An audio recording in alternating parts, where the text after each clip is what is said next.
The preliminary statement I can make for the ones of you who are considering to invest in real estate in this country is that Italy is a country where the real estate market is particularly safe and does not really hide any particular or significant risk.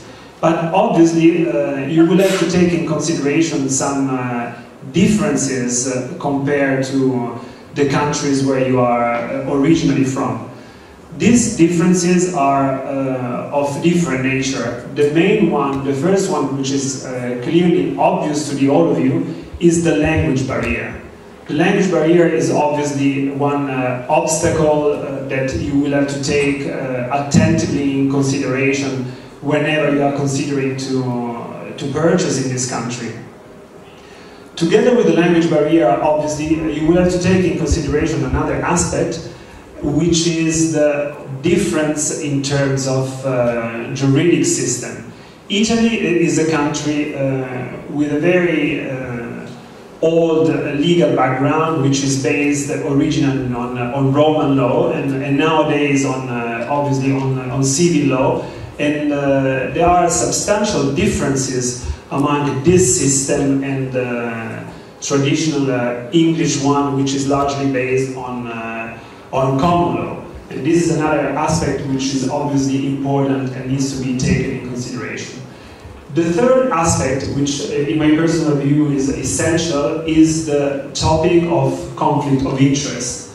Whenever you are considering to purchase a property here, you want to make sure that the parties who are involved in your transaction are also taking in consideration your personal interests. So you might want to refer to independent professionals.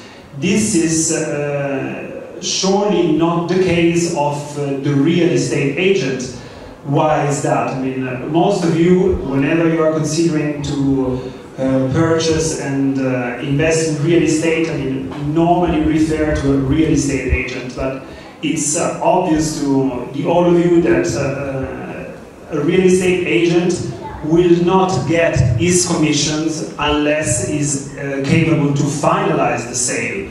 And as a result of this, he might be in a position where it's difficult for him telling you all the truth about the property that you are considering to buy.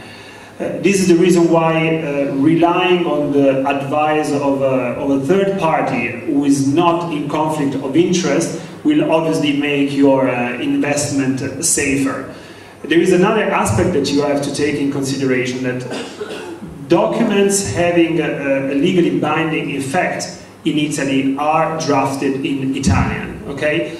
So you will be normally submitted translated documents which are not legally binding and that could often be misleading because you have no guarantees about the quality of this translation, and unless you're relying on some kind of professional support, you will never know exactly whether there is a true correspondency between the Italian contract, the Italian binding document that you're signing, and the English translation of it.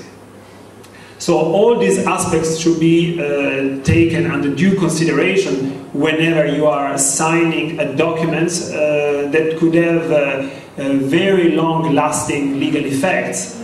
So the first advice I could give to all of you whenever you're considering any kind of important transaction is, first of all, relying on somebody who could help you understanding in linguistic terms.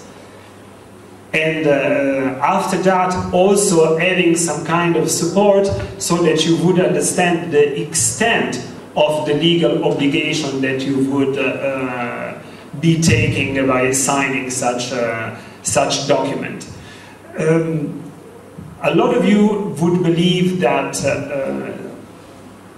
anyway there is some safety in a real estate investment because ultimately you will sign a deed of sale in front of a notary public.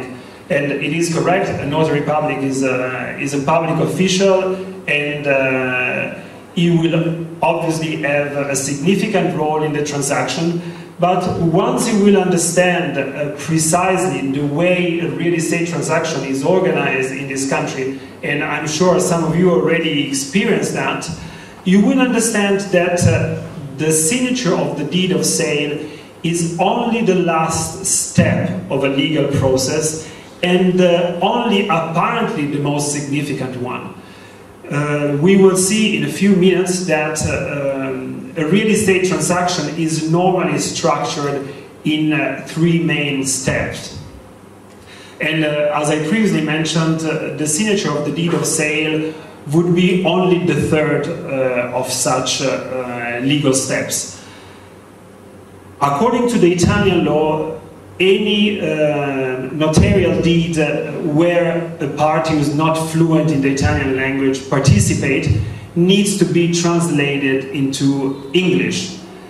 So this is another aspect that I would highlight to your attention.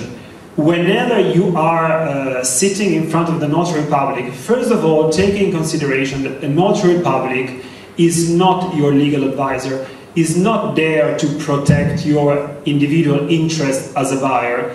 I mean, he is in a neutral position, and obviously he cannot step forward in the direction of the buyer or alternatively of the vendor. So it is essential for you understanding precisely the extent of the obligations involved in the deed of sale.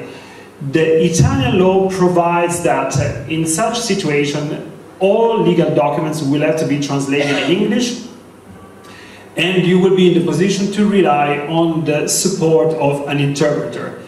Goes without saying that it is essential for you making sure the quality of this translation, and also making sure that the interpreter not only has the ability to has the perfect command of the Italian and the English language, but he is also qualified in legal terms. I mean, he has, full understanding of all the issues that is going to be called to translate.